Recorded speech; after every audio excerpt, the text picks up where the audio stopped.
Hello everyone, आज हम start करेंगे न्यू चैप्टर लीनियर इक्वेशंस इन टू वेरिएबल्स और चैप्टर है आपका फोर्थ। तो इस चैप्टर में आगे बढ़ने से पहले हमें समझना होगा लीनियर इक्वेशंस क्या होती हैं। तो क्या होती है ज़रा समझिए, ज़रा सोचिए। तो हम थोड़ा पीछे जाएंगे, हमने पढ़ा था सेकंड चैप्टर पॉलिनोमियल्स। तो वहाँ पर आपने देखा होगा टाइप्स ऑफ द पॉलिनोमियल्स। एक था आपका on the basis of degree और दूसरा था on the basis of terms. तो on the basis of degree जो फर्स्ट टाइप होता था क्या था वो लीनियर पॉलिनोमियल, सेकंड था क्वाड्रेटिक, थर्ड क्या था क्यूबिक। तो लीनियर पॉलिनोमियल क्या होता है, देखो एक एग्जांपल मैं यहाँ पर लिख रहा हूँ, ये 3x प्लस सपोज दैट क्या लिख देता हूँ 1। 3x प्लस 1 एक एल्जेब्रिक एक्सप्रेशन मैंने यहाँ पर लिखा। ये एल्जेब्रिक एक्सप्रेशन क्या है, पॉलिनोमियल है, क्योंकि ये एक्सप्रेशन सभी पॉलिनोमियल की जो कंडीशन है उसको क्या करता है, सेटिस्फाई कर रहा है। ठीक है, तो ये पॉलिनोमियल लीनियर कैसे हुआ भाई, क्योंकि जो वेरिएबल है उसकी पावर कितनी है, यहाँ पर 1 है, जो इसकी डिग्री है 1 degree polynomial is known as linear polynomial. तो लीनियर किसको कहा फिर, जब वेरिएबल की पावर 1 होगी। तो यहाँ पर भी लीनियर वर्ड से तो यही मतलब है, जो भी वेरिएबल होगा उसकी डिग्री क्या होगी, 1 होगी। ठीक है, अब इक्वेशन की बात आती है, कोई पॉलिनोमियल या कोई एल्जेब्रिक एक्सप्रेशन इक्वेशन कब कहलाती है, जब उसमें एक LHS होता है, एक RHS, मतलब एक लेफ्ट हैंड साइड होता है, एक right hand side, both sides are separate with a sign is equal to, मतलब जिसमें एक इज इक्वल टू का साइन होगा। सीधी सी बात, अगर इक्वल टू का साइन है बीच में तो क्या बन जाएगी, इक्वेशन बन जाएगी। अगर इक्वल टू है तो एक LHS होगा, एक RHS होगा। तो ये बनी आपकी लीनियर इक्वेशन। अब बात आती है इन टू वेरिएबल्स। तो जो मैंने लीनियर इक्वेशन लिखी है केवल 1 वेरिएबल में लिखी है, लीनियर इक्वेशन इन 1 वेरिएबल। तो 2 वेरिएबल में कौन सी हो जाएगी, कोई एक वेरिएबल और लिख दो इसमें, जैसे 3x plus 2y is equal to 10। ये क्या बनी आपकी, देखो लीनियर इक्वेशन, मतलब जो भी दो वेरिएबल हैं उनकी डिग्री कितनी है, 1, मतलब दोनों की पावर 1 है, तो सीधी सी बात है लीनियर इक्वेशन है ये। उसके बाद वेरिएबल कितने हैं, 1 और 2, तो 2 वेरिएबल है, तो इसलिए हम कहेंगे इसको linear equation in 2 variable. Where क्या हो जाएंगे, देखो 3, 2, 10 सब क्या है आपके रियल नंबर्स हैं, रियल नंबर्स हैं ना, and x and y are 2 variables.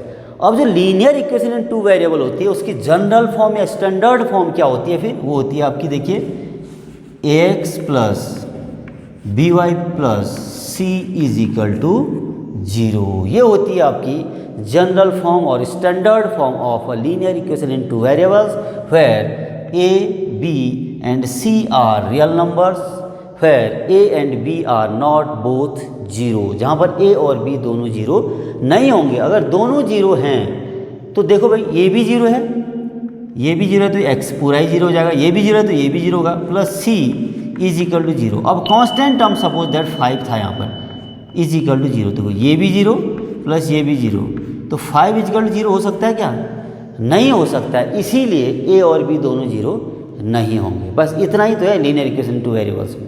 ठीक है भाई, तो आपको यही लिखना है। देखिए an equation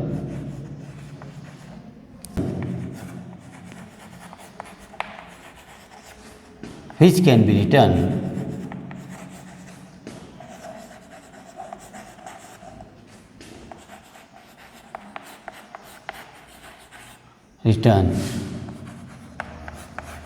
in the form of ax plus by plus c is equal to 0, where ये तो हमने कहा था ना, where a, b and c are real numbers। ये तीन के तीन क्या होंगे, रियल नंबर्स होंगे। एंड इम्पॉर्टेंट चीज़ है, and a, b are not both 0। तो देखो बेटा क्या लिखा फिर, an equation which can be written in the form of ax plus by plus c is equal 0, where a, b and c are real numbers and a, b are not both 0 is called, क्या कहलाती है फिर ये, is called linear equation.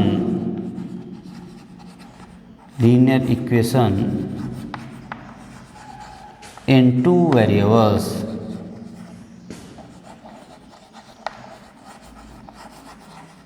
इसी को हमने कहा linear equation in two variables.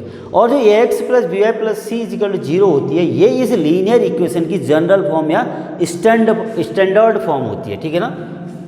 And the general और standard form of a linear equation in two variable is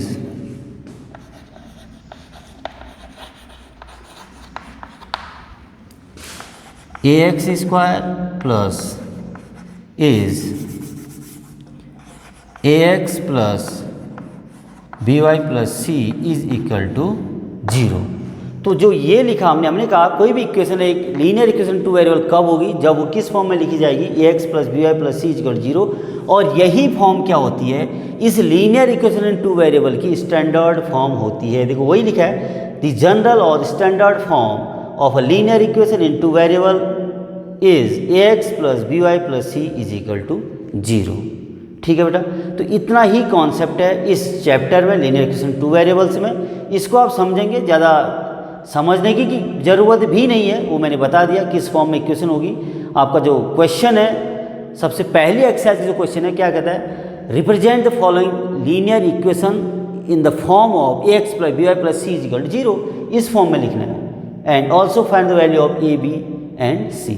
तो जो भी लीनियर इक्वेशन दी होगी इस फॉर्म में लिखेंगे, फिर कंपेयर कर देंगे इस जनरल फॉर्म से उस गिवन इक्वेशन को, देखेंगे a की जगह क्या है वो a की वैल्यू होगी, b की जगह जो होगी वो b की वैल्यू होगी, और c की जगह जो होगी c की वैल्यू होगी। तो ऐसे आपका क्वेश्चन बन जाएगा। ठीक है, अब हम स्टार्ट करेंगे exercise 4.1। Exercise 4.1 question number first क्या है, देखिए अपने स्क्रीन पे, the cost of a notebook is twice the cost of a pen, write a linear equation in two variables to represent this situation. तो यहाँ पर आपको क्या दिया है, cost of a notebook and cost of a pen में relation दिया है। तो इस रिलेशन को एक linear equation in two variable में हमें रिप्रेजेंट करना है। कह क्या रहा है क्वेश्चन, देखो cost of a notebook is twice the cost of a pen. तो सबसे पहले हम क्या करेंगे, दोनों की कॉस्ट को लेट कर लेंगे। तो देखिए फिर, let cost of a notebook be ₹X and cost of a pen be ₹Y। तो देखो फिर हमने एक नोटबुक की कॉस्ट को x लेट किया और एक पेन की कॉस्ट को क्या लेट किया, y। तो देयरफॉर क्या कह रहा है, cost of a notebook is, देखो cost of a notebook is twice the cost of a pen. ये देखो यही तो हुआ फिर, cost of a notebook is twice the cost of a pen. एक पेन की कॉस्ट कितनी है, y, तो दो पेन की कितनी होगी, 2y होगी। ठीक है ना बेटा, तो इम्प्लाइज दैट अगर आप इसको स्टैंडर्ड फॉर्म में लिखना चाहते हैं, x minus 2y is equal to 0, ये आई आपकी linear equation in two variable. तो यही आपका क्या होगा, आंसर होगा। देखो जो ये सिचुएशन जो आपको कंडीशन दी थी उसको linear equation in two variable हमें रिप्रेजेंट करना था, तो हमने कर दिया। देखो दो वेरिएबल हैं और ये क्या है, एक लीनियर इक्वेशन है। ठीक है, अब उसके बाद क्वेश्चन नंबर 2, इसी का पार्ट सेकेंड देखिए, express the following linear equation in the form ax plus B Y plus C equal 0 and integrate the value of a b and c in each case. कुछ equations आपको दिए हैं, उनको किस form में represent करना है हमको, ax plus B Y plus C equal to 0। ये आपका सेकंड क्वेश्चन है, सेकंड क्वेश्चन का फर्स्ट पार्ट। तो इक्वेशन क्या दिए हैं देखो, 2x plus 3y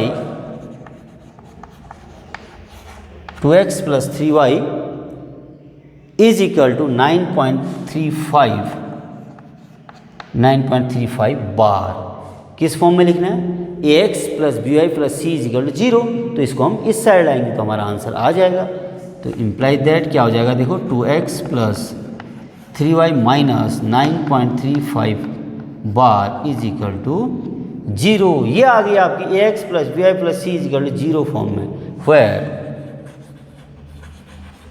A is equal to कितना वहाँ पे देखो, A X is equal to 2 plus B Y B is equal to 3, B is the coefficient of Y and A is the coefficient of X, and C is equal to क्या होगा देखो, सी is equal to constant term plus C होता है तो सी की value क्या होगी minus 9.35 बार। ये आया आपका ए बी सी की वैल्यू। ठीक है, अब ऐसे देखिए सेकेंड पार्ट, क्वेश्चन नंबर 2 का सेकेंड पार्ट बहुत आसान है भाई।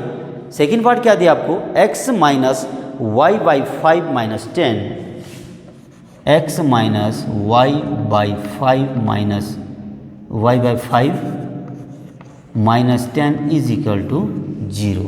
ये इक्वेशन ऑलरेडी आपको A X plus B Y plus C form में दे रखी है। ठीक है, तो इसको मैं और थोड़ा सही सुधार देता हूँ। देखो x minus 1/5 into Y minus 10 is equal to 0। ये आ गई ना A X plus B Y plus C is equal to 0 form में। फिर ए इज इक्वल टू कितना है, A X that is 1, B is equal to X का coefficient 1 है बेटा, बी इज इक्वल टू क्या माइनस 1/5 विथ साइन लिखेंगे, and C is equal to कितना है माइनस 10। तो ये आपका आंसर हो जाएगा। ठीक, इससे आसान क्वेश्चन क्या होंगे बेटा बताइए। अब पार्ट थर्ड क्या देखो, माइनस 2x प्लस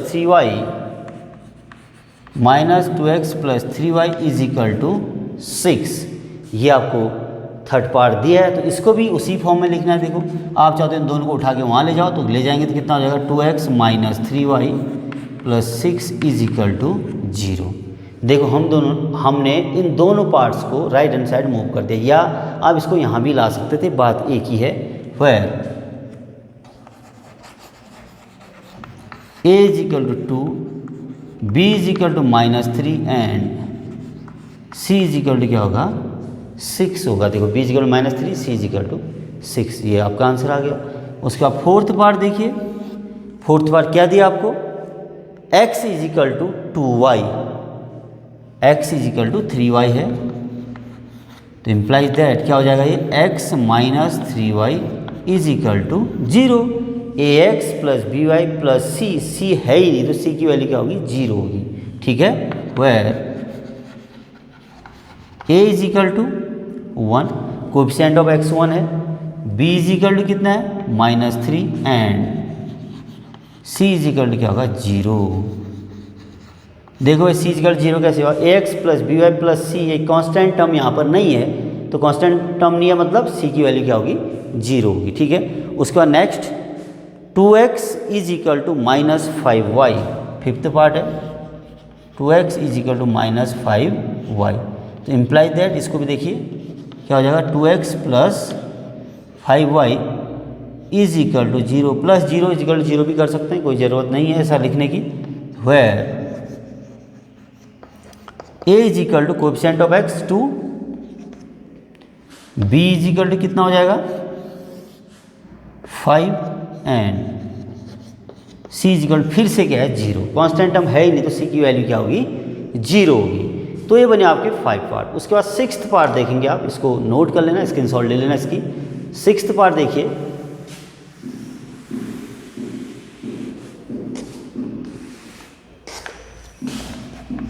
सभी पार्ट इसी में कर लेंगे क्योंकि छोटे छोटे पार्ट हैं, बहुत आसान भी हैं।